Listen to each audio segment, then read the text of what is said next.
6 తర్వాత ఎప్పుడైనా స్థానిక సంస్థల ఎన్నికలు వచ్చే అవకాశం ఉంది.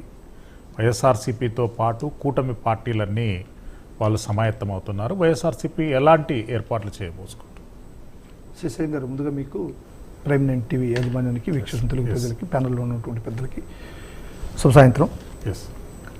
సార్, ఇప్పుడు వైఎస్ఆర్ కాంగ్రెస్ పార్టీ ఆంధ్ర రాష్ట్రంలో ఉన్నటువంటి పార్టీల్లో ప్రజాదరణ కలిగినటువంటి పార్టీ ఏదన్నా ఉన్నదంటే అది వైఎస్ఆర్ కాంగ్రెస్ పార్టీ సార్. దాన్ని ప్రత్యేకించి మాకు ఎలక్షన్కి పోయేదానికి సమాయత్తం అవడం, క్యాడర్ని ముందుకు తీసుకుపోవడం అనేటువంటి కార్యక్రమాలు ఉండవు. డే 1 నుంచి కూడా జగన్మోహన్ రెడ్డి గారు ఎప్పుడైతే ఎలక్షన్లో మేము ఓడిపోయామో ఆ రోజు నుంచి కూడా మేము ప్రజాక్షేత్రంలో ప్రతి ఒక్క కార్యకర్త కాడి నుంచి, జగన్మోహన్ రెడ్డి కాడి నుంచి అందరం కూడా ప్రజల కోసం, ప్రజల్లో జరిగేటువంటి అవకతవకల కోసం, ఈ ప్రభుత్వం చేస్తున్నటువంటి అరాచకాల మీద, దౌర్జన్యాల మీద, మానభంగాల మీద, లాకప్ డెత్తుల మీద పోరాడుతూనే ఉన్నాం సార్. ప్రజల పక్షాన్ని నిలబడి పోరాడుతూనే ఉన్నాం. కాబట్టి ప్రత్యేకించి ప్రజా సంగ్రామంలో ప్రజల కోసం పోరాడమే కదా ఎలక్షన్కి అంతిమ నిర్ణయం. అందువల్ల మేము ఎప్పుడు ప్రత్యేకించి ఎలక్షన్లకు పోయేటువంటి అవసరం లేకుంటే ఎలక్షన్ కోసం ప్రత్యేకంగా పోయేటువంటి పార్టీ కాదు సార్ మాది. ఆల్వేస్ మేము ప్రజాక్షేత్రంలోనే ఉంటాం, ప్రజల కోసం ఉంటాం, ప్రజలకు అందుబాటులో ఉంటాం. కాబట్టి ఎప్పుడు కూడా మేము ప్రజల కోసం, ప్రజల అవసరాల కోసం మేము పోతే ఖచ్చితంగా మమ్మల్ని ఆదరిస్తారు. ఆదరించేటువంటి పరిస్థితి ఈరోజు ఇంకా ఎక్కువగా ఉంది. పోయినసారి కన్నా కానీ ఇప్పుడు ఇంకా ఎక్కువగా ఉంది. ఎందుకంటే ఈరోజు కూటమి ప్రభుత్వం ఏ విధంగా ఫెయిల్ అయిపోయిందో, చంద్రబాబు నాయుడు గారి నాయకత్వంలో ఉన్నటువంటి కూటమి ప్రభుత్వం ఒక పక్క మోడీ గారు చరిష్పాన్ని అడ్డం పెట్టుకొని, ఇంకొక పక్క నాకు పవన్ కళ్యాణ్ ఉన్నాడనేటువంటి ఒక ధీమాతో చంద్రబాబు నాయుడు చేసేటువంటి అరాచకాల అన్యాయాలు అన్నీ కాదు. సరే, వాళ్ళు ఉన్నాడు, మీరు బాగా గమనించాలి సార్. ఏదైనా సరే ఒక ఫెయిల్యూర్ ప్రభుత్వంలో వస్తే, ఏది చంద్రబాబు నాయుడు గారు చేసేటువంటి ప్రభుత్వంలో ఫెయిల్యూర్ వస్తే దానికి మోడీని, పవన్ కళ్యాణ్ని అంటగడతాడు.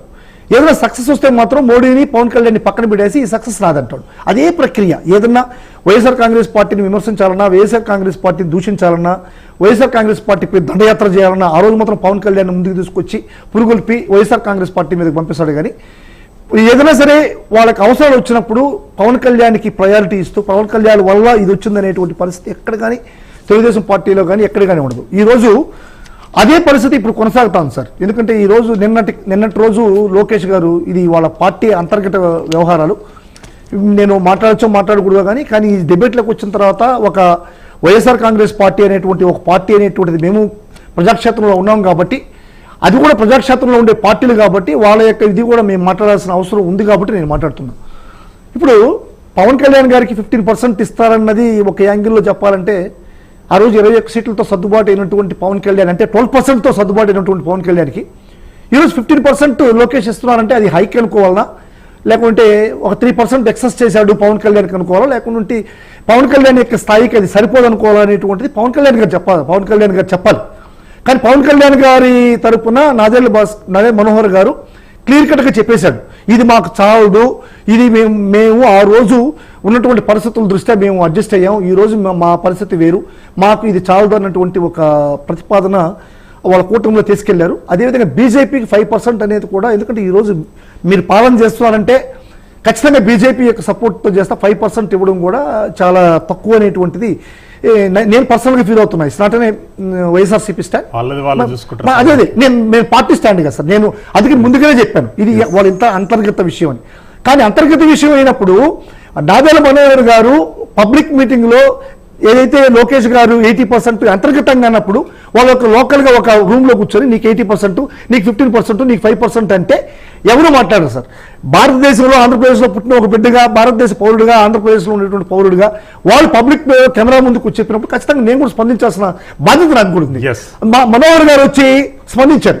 ఏది ఆయన కూడా పబ్లిక్గానే అంతర్గతంగా కాకుండా బయటకు వచ్చి బాహ్యంగా ఇది మాకు చాలదు, మాకు చాలా పవర్ ఉంది, మాకు శక్తి ఉంది అనేటువంటి స్పందన ఎప్పుడైతే ఇచ్చారో నేను కూడా ఒక బిడ్డగా, ఆంధ్ర రాష్ట్రంలో ఉన్నటువంటి పౌరుడిగా, ఒక ఓటర్గా నేను స్పందించాల్సిన అవసరం ఉంది కాబట్టి నేను మాట్లాడుతున్నాను.